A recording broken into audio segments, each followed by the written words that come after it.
हुमायूं साहब, जाहिर है कि अभी बज़ाहिर जो सिचुएशन है उसके हिसाब से तो इलेक्शन मुझे तो होते हुए नजर नहीं आ रहे हैं, किसी को भी होते हुए नजर नहीं आ रहे हैं। आप लोग पहले भी सड़कों पे निकले थे इलेक्शनों के लिए, तरीके भी चलाई, जलसे भी किए, कोई उसका रिजल्ट नहीं निकला। अभी फिर आप लोग सड़कों पे निकल रहे हैं, इमरान खान साहब जलसे भी शेड्यूल कर चुके हैं, क्या फर्क पड़ेगा? इससे इलेक्शन मिल जाएंगे?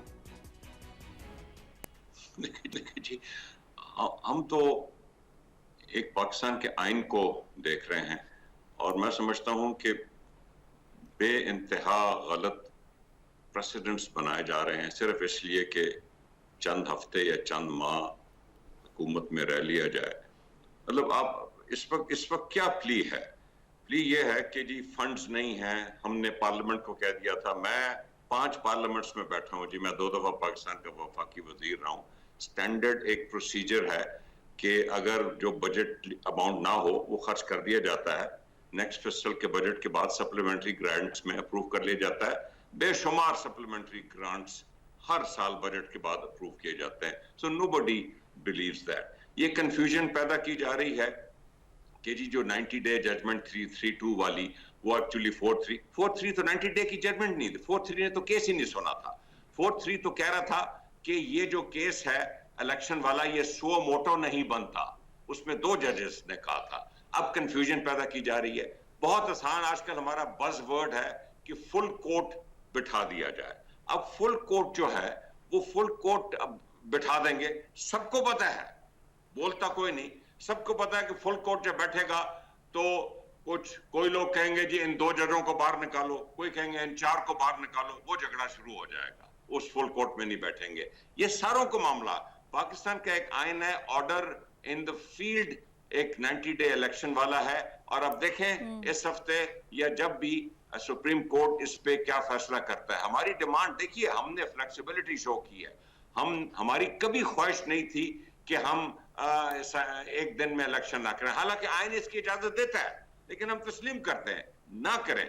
आप जनवरी में जब 14 और 18 को हमने सूबाई 2 असेंबलियां वो डिसॉल्व की, तो आप एक दिन इलेक्शन करा लेते, आप नेशनल असेंबली डिसॉल्व कर लेते, सिंध और बलोचिस्तान एक दिन हो जाता। हुमायूं साहब मुझे बताएं कि इलेक्शन 90 दिन में आई नहीं है। कराइए, एक दिन इलेक्शन कराइए और 14 मई से पहले ये असेंबलियां बाकी डिसॉल्व करें, एक दिन करा रहे हैं। लेकिन हुमायूं साहब, जो रट लगी हुई है वो रट लगी हुई है अक्टूबर के इलेक्शन की।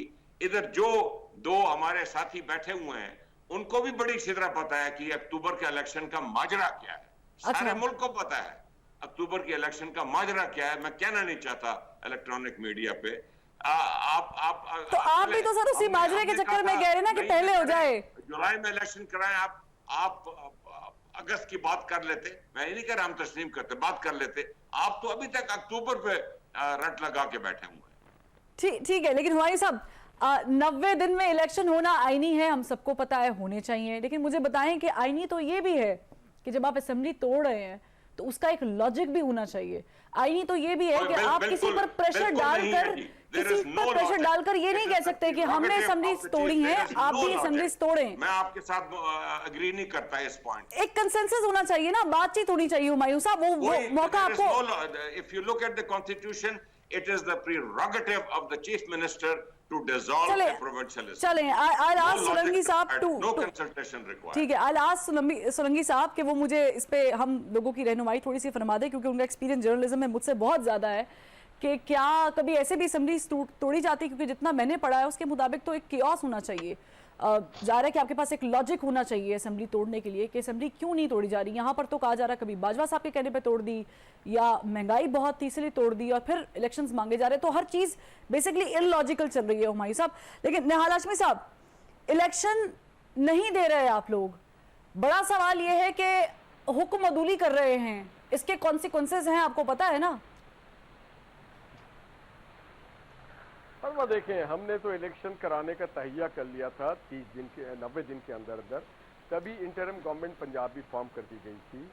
मगर क्या करें, और लाहौर हाई कोर्ट का एक ऑर्डर भी आ गया था, क्या करें कि सोमोटो ले लिया।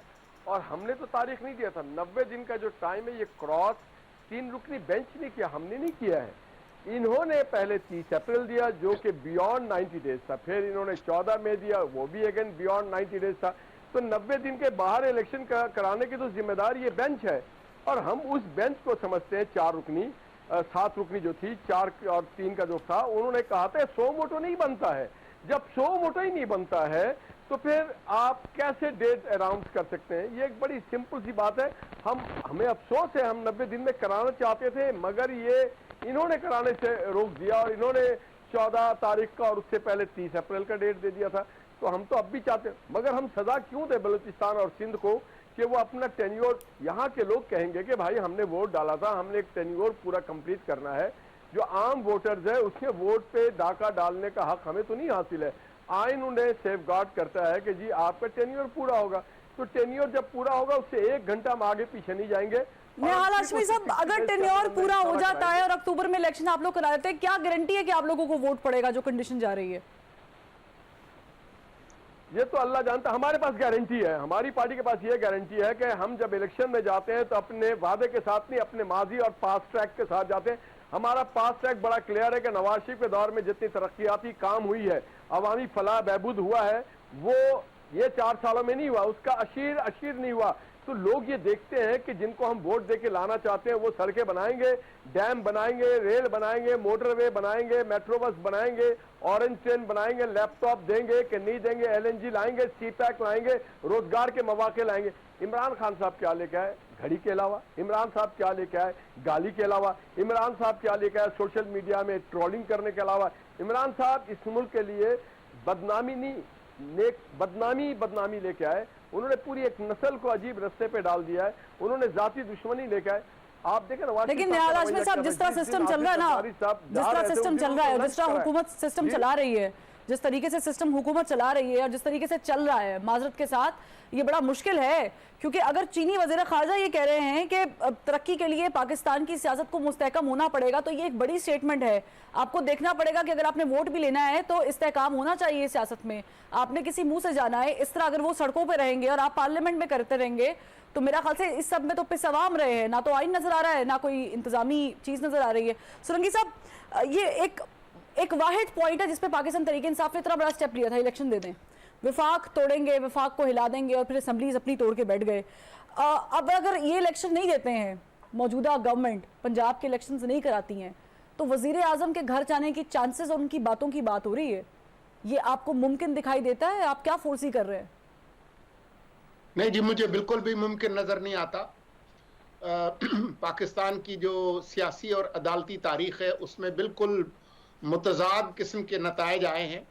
एक ज़माना था कि सजाद अली शाह साहब ने दरख्वास्त की, और दरख्वास्त नहीं बल्कि हुक्म दिया आर्मी चीफ जनरल जहांगीर करामत को, और उन्होंने कहा कि जी हम वजारत दिफा के मातहत हैं, बराह रास्त आर्मी चीफ को आप नहीं कह सकते। वो उन्होंने चिट्ठी डाल दी और उसके बाद फिर क्या हुआ वो आपको पता है।